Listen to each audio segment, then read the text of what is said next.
guys and gals, I got my July Bookcase Club in the mail today, and this is going to be a blind unboxing. I don't know what's in it. I'm just going to do it right here for you. I'm going to put the information in the link down below.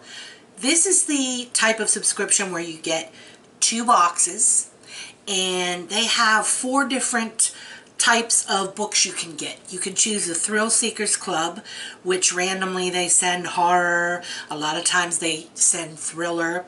They have a historical club. They have romance. And they have sci-fi. I have the Thrill Seekers Club, and I'm not sure what I'm going to get today, horror or thriller, so let's see.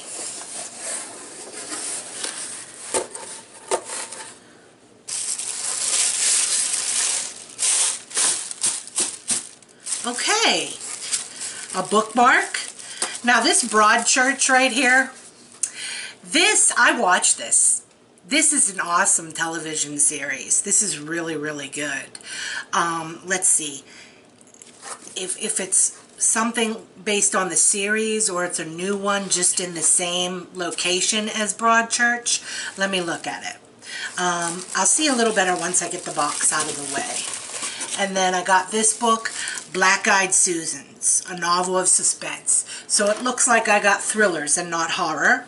But that's okay, because I like thrillers too. I just thought that maybe I'd get horror this time since I got thrillers the last time. But all's good. Okay, so Black-Eyed Susans. As a 16-year-old, Tessa Cartwright, was found in a Texas field. Okay, so that's why I got confused. First they say Tessa, then they say Texas. It's like a tongue twister. Okay, so let me start that again. As a 16-year-old, Tessa Cartwright was found in a Texas field, barely alive amid a scattering of bones, with only with only fragments of memory as to how she got there. Ever since the press has pursued her as the lone surviving Black-Eyed Susan, the nickname given to the murder victims because of the yellow carpet of wildflowers that flourished above their shared grave. Tessa's testimony about those tragic hours put a man on death row. Now, almost 2 decades later, Tessa is an artist and single mother. In the desolate cold of February, she is shocked to discover a freshly planted patch of Black-Eyed Susans, a summertime bloom, just outside her bedroom window. Terrified at the implications that she sent the wrong man to prison and the real killer remains at large, Tessa turns to the lawyers working to exonerate the man awaiting execution. But the flowers alone are not good enough, and the forensics investigation of the still unidentified bones is progressing too slowly. An innocent life hangs in the balance.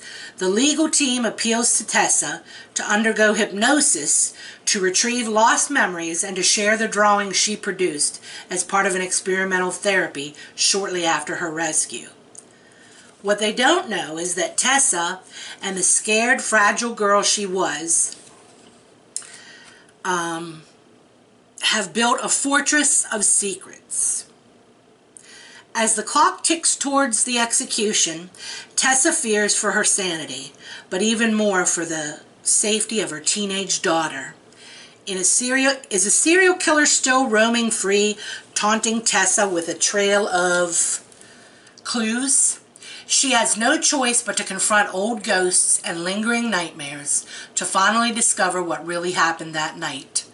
Shocking, intense, and utterly original, Black-Eyed Susans is a dazzling psychological thriller, seamlessly weaving past and present in a searing tale of young women whose harrowing memories remains in a field of flowers, as a killer makes a chilling return to his garden. And this is by Julia Haberlin.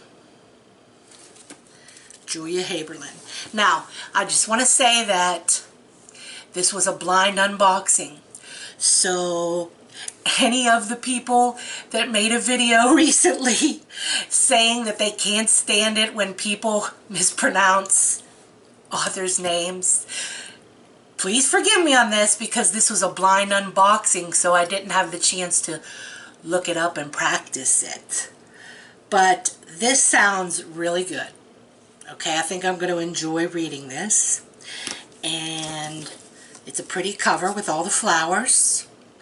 There's praise on the back of this. I'm not going to read all of it to you. Let me just pick one. A truly compelling tale of the fragility of memory and elusive redemption from Kirkus Reviews.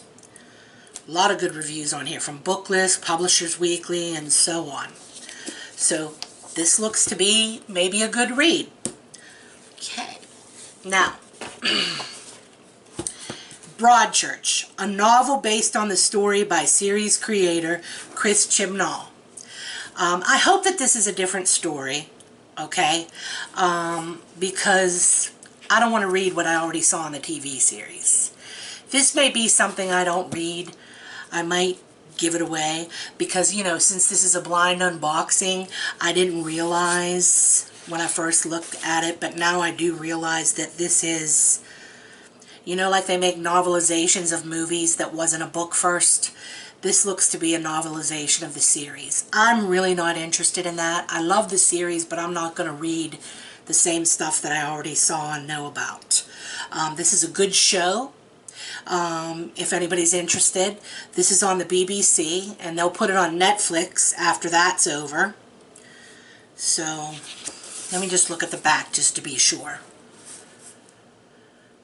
In the sleepy British seaside town of Broadchurch, Detective Ellie Miller has just learned that she's been passed over for a promotion in favor of outsider Alex Hardy. Yep, I don't want to read this. Already saw it all. But I'll read you the back. Maybe it'll get you guys interested in watching the show because it's a good one. The final season is on now. And my husband and I are going to watch episode 2 of the 3rd season tonight.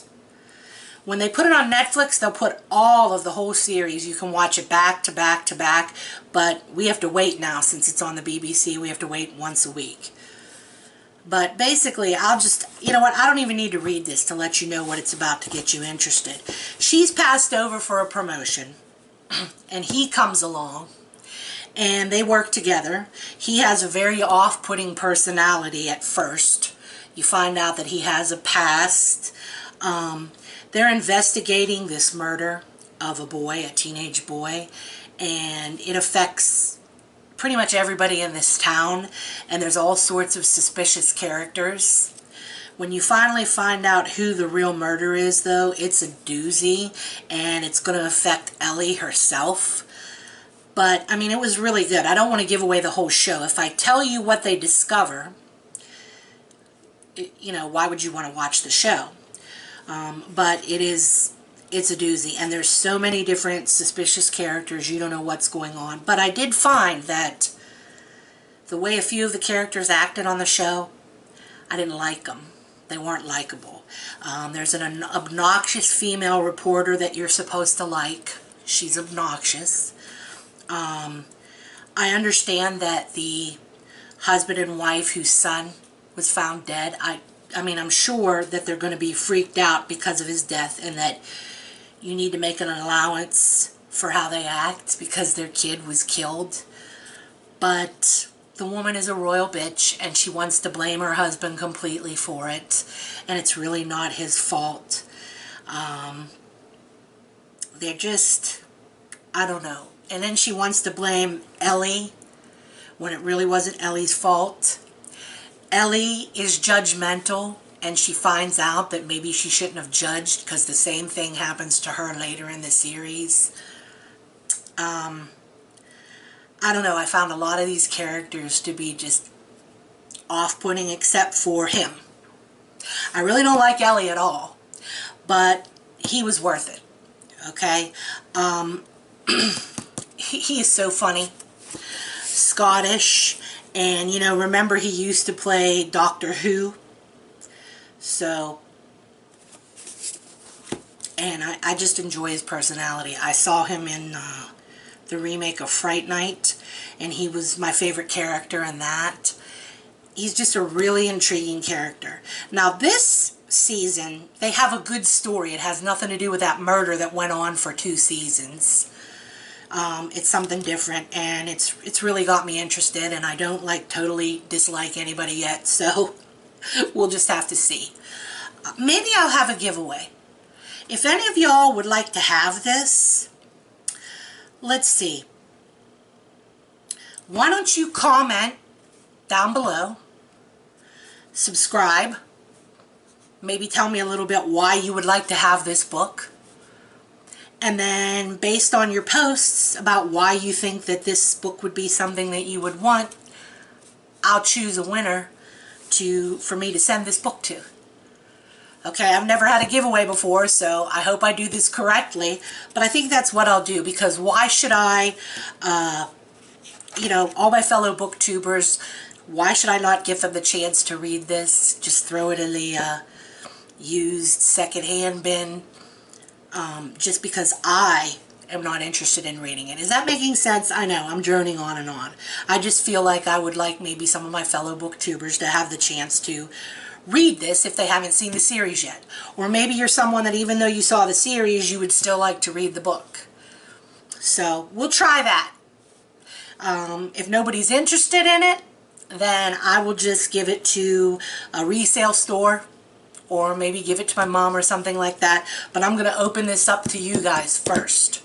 So again, subscribe, like, comment, and tell me why you think you would like to read this book. Okay, so this is what I got for the Bookcase Club.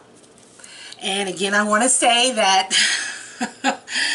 based on some videos that I've seen recently, I just want to say that I know that there are people that believe in BookTube, and that's fine. There's nothing wrong with that. You guys, you're entitled to your opinion, that believe that these videos have to be perfect, and if you say and this, that, and the other thing, and it's not totally perfect, that you should redo it and start it over again and keep doing it until it's perfect.